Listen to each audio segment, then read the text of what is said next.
This is Future Sense Now, where we explore the landscape and byways of our shared futures. Future Sense Now is brought to you by the Futures Forum. Stay tuned for a journey to the futures of women with host Dr. Claire Nelson.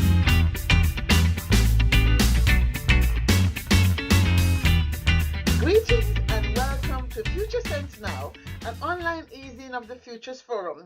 It is March 2018 and we are again celebrating Women's History Month with an exploration into the future history of women.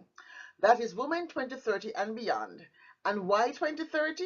The UN Sustainable Goal 5 speaks specifically to the development and inclusion of women in all sectors at all levels. In a recent trend report, we found that women futurists are watching the trend that more women are seeking leadership in all organizations and all sectors. So, what does this mean for the future? Well, today I have a very interesting guest who is working in an organization that has a very interesting view on the future. Her name is ALEXANDRA WANDEL, and she's Director and Vice Chair of the Management Board of the World Future Council. Since 2007, she has been involved as Executive Member of the Management Board, and she directs their office in Hamburg. Previously, she was at the European Trade and Sustainability Program Coordinator of Friends of the Earth International in Brussels. Now, let's move on to ALEXANDRA WANDEL. I hope I am pronouncing her word. Thank you so much and welcome. Good morning. Good morning. Very nice to meet you. It's morning in Washington, D.C., and it's Yes. afternoon in Germany. Hamburg, yes. Thank you so much. This is so great. This is the fantasy of having modern communications. We actually are in a global communication matrix. Yes. So tell me, as you think about 2030, what are you seeing? The year 2030. It's a year. What am I seeing? Yes. What is it that your organization, the world? First of all, let's step back. One of the interesting things I saw was that you are focused on an idea of future justice. So let's talk about that first. So what do you mean by future justice? Yes. So future justice means that we want to have justice for future generations. So we want to have justice for those who are not yet born. So as you know, in the Native American culture, as well as in India, you always had a tradition that you actually looked into the impacts for the seventh generation. If the action taken would be harmful for the seventh generation, it would not be taken. If it would be beneficial for the seventh generation, it would be taken. And so that's a real test for sustainability. And that is why we have set up also a commission in the World Future Council on future justice, where we identify and we analyze what are the impacts of the policies that are taken today by decision makers.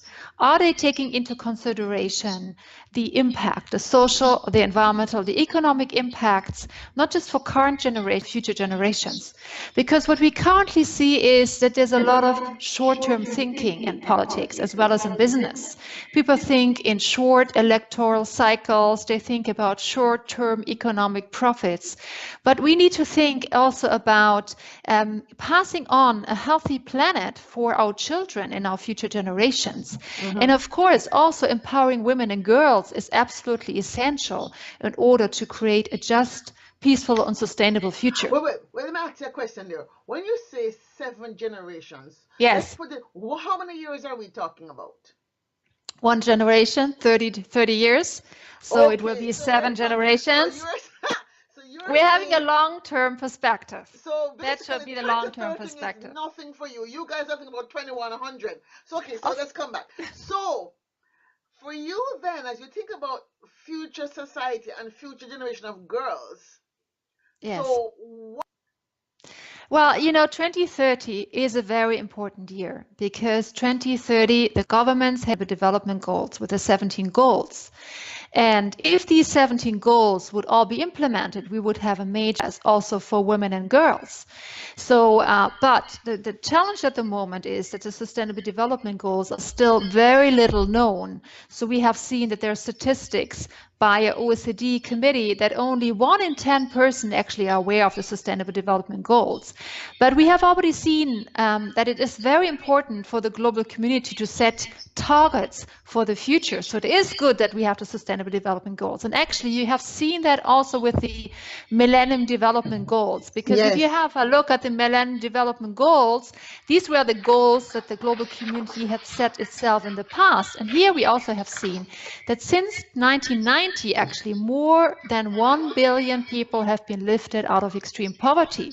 And also, I want to mention 5 goals that are targeting specifically women and children that have led to big achievements. For example, the Millennium Development Goal working on achieving universal primary education.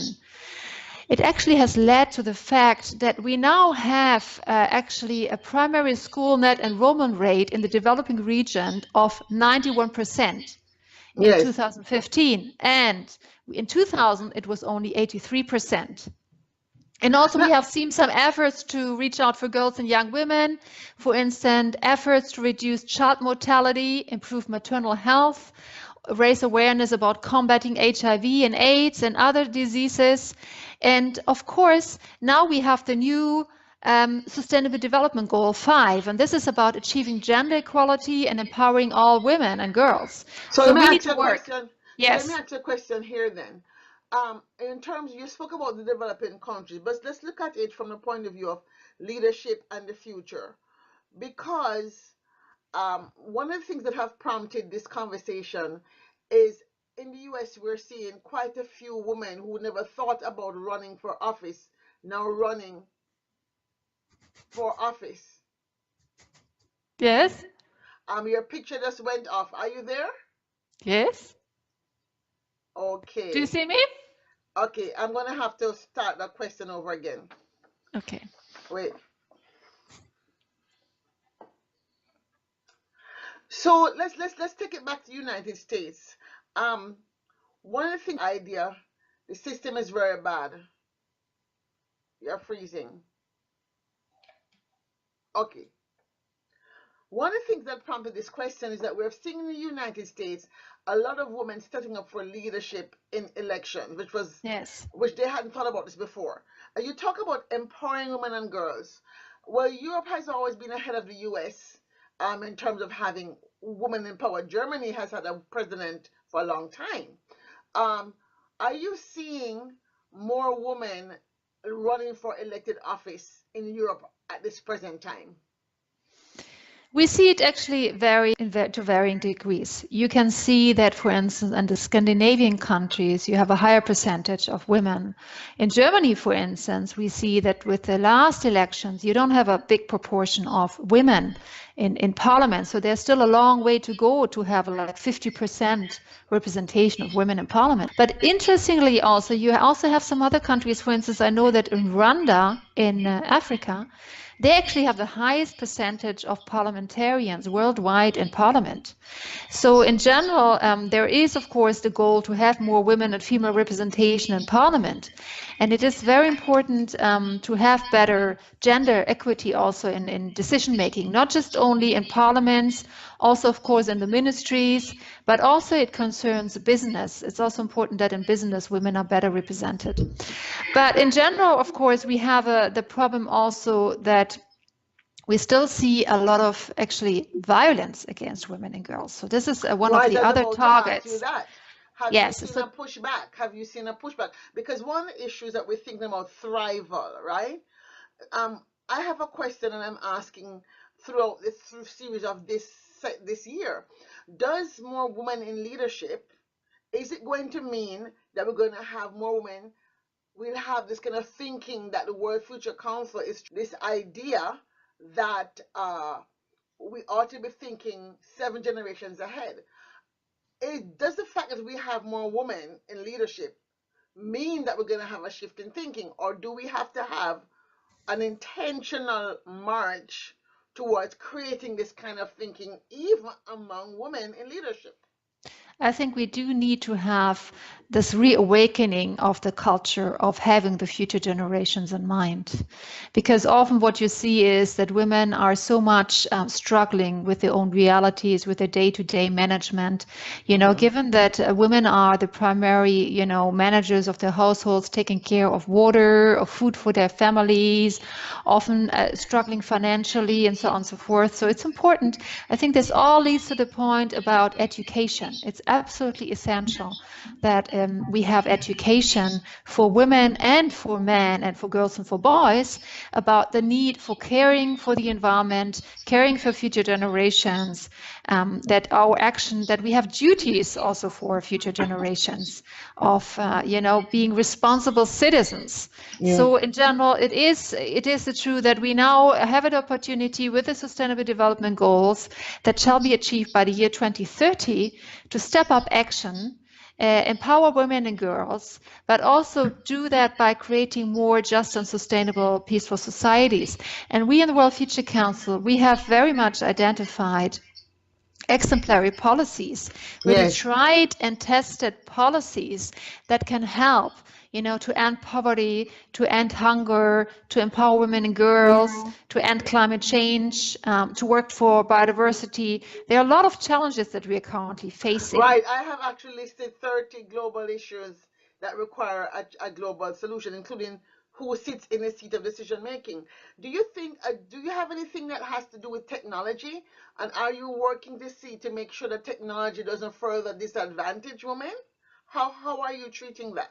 Yes, of course. For instance, we are applying very strictly principles of sustainable development lawmaking. And one of the key principles is the precautionary approach. So precautionary approach means that you need to think very carefully about technology. What are the impacts also of the technology? And you need to take a precautionary approach, which, for instance, is very much the case if you test new technology. It has to be tested. Will it be beneficial for humanity? Will it be beneficial for nature or not?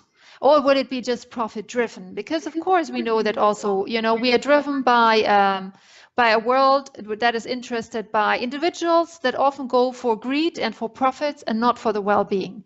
Therefore, we need to take a precautionary approach to technology. I think it's a great sentence that we have also from Gandhi, who says, there's enough for everyone's needs, but there's not enough for everyone's greeds. And that is a key point. We need to really raise awareness that we're all global citizens. We are living in an interconnected world.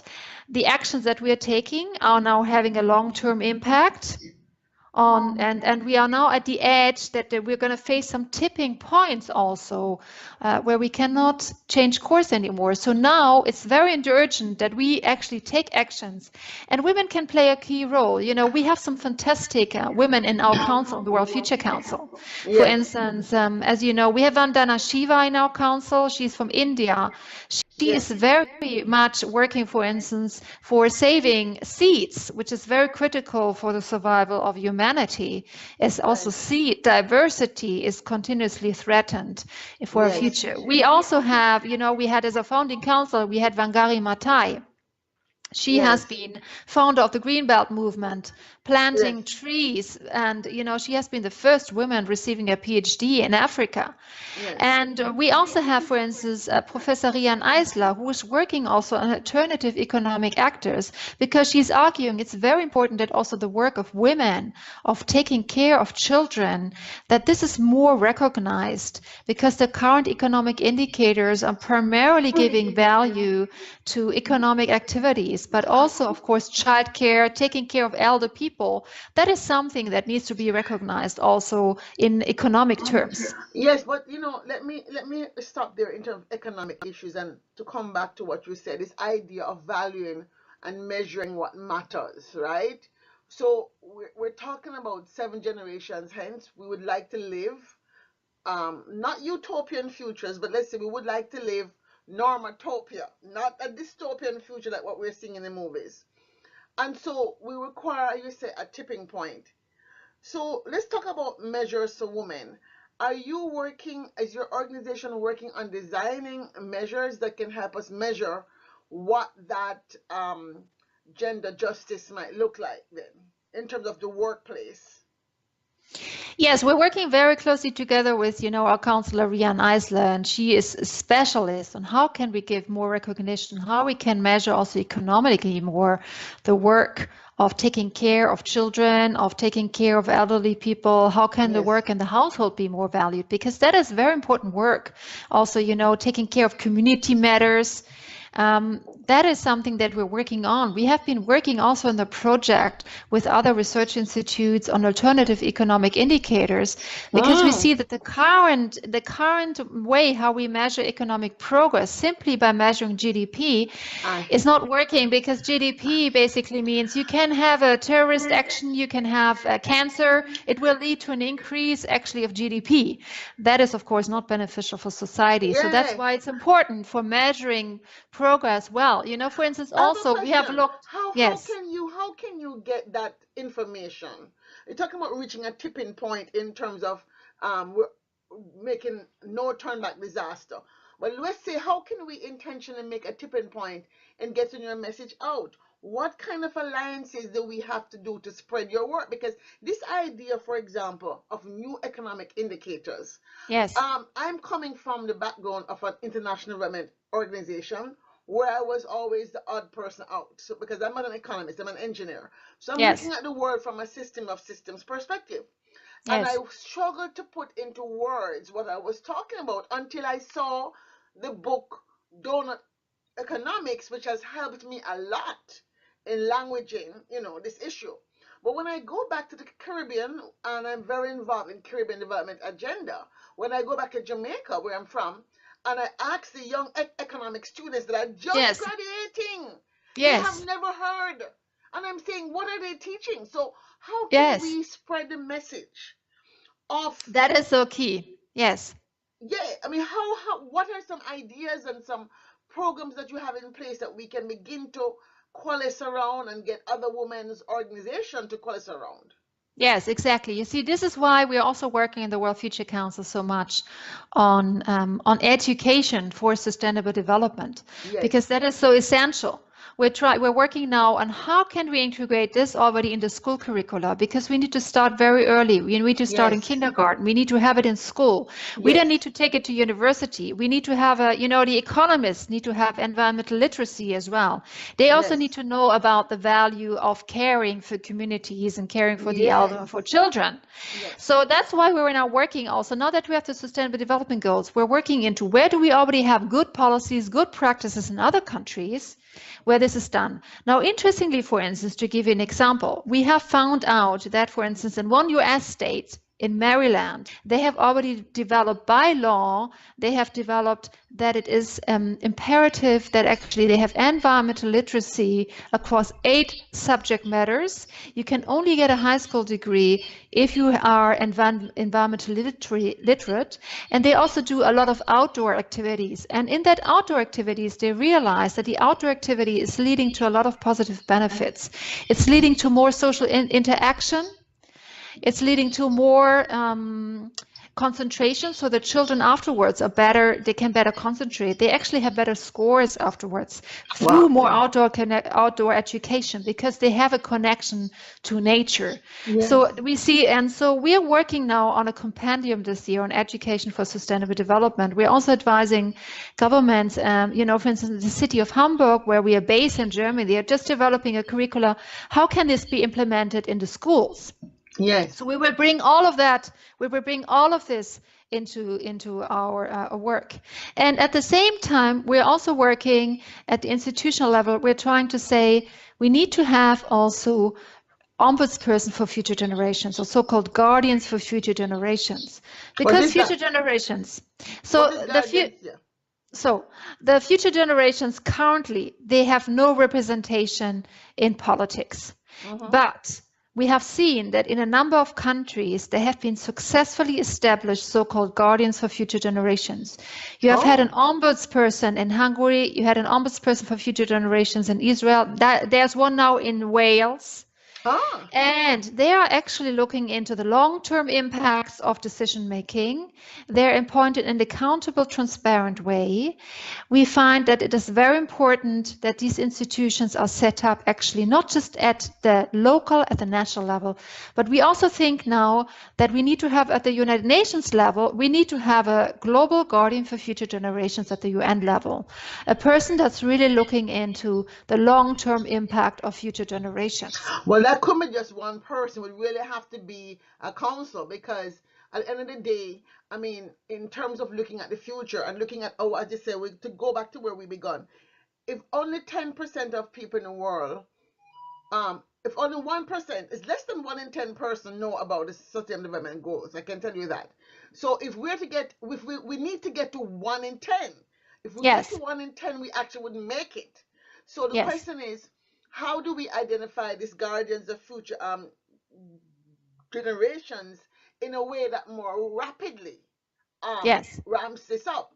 Are you thinking about maybe another name for some sort of organization or some sort of movement as opposed to an organization, some sort of movement that NGOs like yours Yes, could identify a person in their NGO, each global NGO in ECOSOC, for example, right? yes, Is this something that could be contemplated? absolutely. We now really need to build up, we need to mobilize now really at all levels. We need to mobilize, we need to unite. To also, Yeah. achieve the Sustainable Development Goal implementation. And so we need to mobilize, we need to work the women together with men, we need to mobilize the civil society, we need to work together with the media, we need to mobilize business, culture, we need to work with policymakers, with parliamentarians, with government officials. So that is also why, World Future Council was set up, because we're working with the different groups. We have Mm-hmm. representatives from all over the world. They come from governments, parliaments, civil society, Mm-hmm. media, business, but all having the common vision that we want to pass on a healthy planet to our children and future generations. And we want to have sustainable, just, peaceful society. So that is really the aim of the World Future Council. I And have. we have created a website that's called futurepolicy.org that is accessible and that can be spread. And we would be so happy if it would be also translated into different languages, because at the moment we have it only available in English. And there we have identified the tried and tested best policies that we have so far evaluated, where we have really proven impacts, positive impacts. We have conducted interviews, with scientists, with government, with civil society, with the proven impacts. And there we have clear evidence that there's proven evidence. To give you an example, for instance, we have identified that Yes. the policy on ending hunger, we are giving out an annual award. It's called the Future Policy Award. It's like an Oscar for good policies. And Okay. Oh, and we had, interesting. yes, and so Do you we have had the one topic. for gender? We had that Future Policy Award in the year 2014. We had the topic of ending violence against women and girls. Yes. So we have there, researched and evaluated and then awarded the world's best policies to end violence against women and girls. This was an award that we did in partnership with UN Women and Mm-hmm. together with the Interparliamentary Union. And Mm-hmm. for instance, the Gold Award was given to a policy that is very effectively combating domestic violence, which is Ah, very spread worldwide. It's not just a phenomena that you find in Africa, Asia, whatever. You find it globally. It's actually 1 in 3 women face once in their lifetime at least violence. And so yes. now we have identified the world's best policy on ending domestic violence. We have found actually with Duluth, it's a coordinated community response effectively tackling domestic violence. But we also have, for instance, identified and highlighted a policy that is ending female genital mutilation. That is a very brutal Yes. tradition. It's horrible. It has negative impacts for the lives of women. Once it's done, it has impacts for the whole life of the women, but also for their families, because the Yes. suffering continues. Yes. But Burkina Faso has actually banned female genital mutilation. Wow. And you can already now see positive impacts. Already now, after the implementation of a couple of years, you see that the young girls, they are not getting cut. Yes. That's enormous. And that is important that it spreads to other countries because So, the suffering cannot continue. yes. So when you think about this, as we come to a close, when you think about these things, um, are you optimistic or pessimistic or what I'm calling neutralistic about the future of women, and where we're going? Which one are you? Yes. So, our founder is Jakob von Uexküll. He also created the Right Livelihood Award, and he's the founder of World Future Council. He always says, I'm not an optimist, I'm not a pessimist, I'm actually a possibilitist, which means you look into the possibilities, right? Yes, yes. So we are looking into the possibilities that we have. And we have a lot of possibilities for women to be empowered. And we have possibilities to completely eliminate violence against women and girls, to empower them. And it's very essential to provide education. Because if you will provide education also to women, society overall will benefit from it. Women have a lot of wisdom in terms of, preserving also indigenous knowledge, preserving traditional cultures, preserving seed diversities, doing good for the communities, taking care of children and for the elder. And that has to be more valued. And Yes. so we really think there are so many possibilities, and we really need to mobilize. So, Yes. so that in the year 2030, we can say actually women have also made poverty history. Okay, so I was gonna ask you I was about to ask you your headline. So Yes. what is your headline that you would like to see standing in 2030, because you're already thinking for 2100, standing in 2030, what is the headline that has been accomplished as a result of the World Future Council's work? Of the World Future Council's work. Yes. Okay. What is your headline? Well, future justice has been achieved. That is the goal that we're working for in the World Future Council, that all the policies, the positive policies that we have identified, that they're implemented, that, we will have 100% renewable energy worldwide. We have halted biodiversity loss. We have combated desertification. We have, again, a flourishing of biodiversity. No, that's 12 years. 12 years. So in 12 years, that's not possible in 12 years. Okay. In 12 years, give me a realistic possible, give me a possibilist headline for 2030 that the World Future Council will have accomplished. Well, we will have accomplished that there is a UN Guardian for Future Generations. Okay. So that there's really a decision-making body that's looking for the long-term thinking in politics. Excellent. UN Guardian of Future Generations will be established by the year 2030 to look at long-term thinking of the planet, which is over 200 years. Yes. Wow. Folks, that is it. We're so glad that we had a chance to talk to Alexandra Wandel, who is with the World Future Council based in Hamburg, Germany. As you have heard, this organization focuses on future justice, right? Yes, that's right. Thank you so much for joining us. Thank you so much.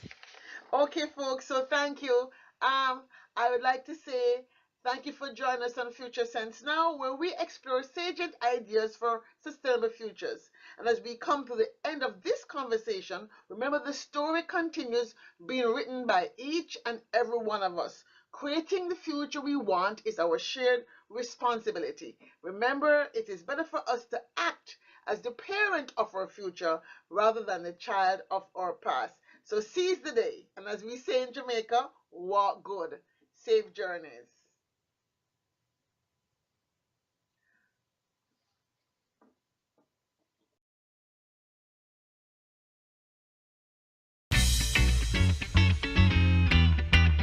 You have been listening to Future Sense Now with Dr. Claire Nelson, brought to you by the Futures Forum.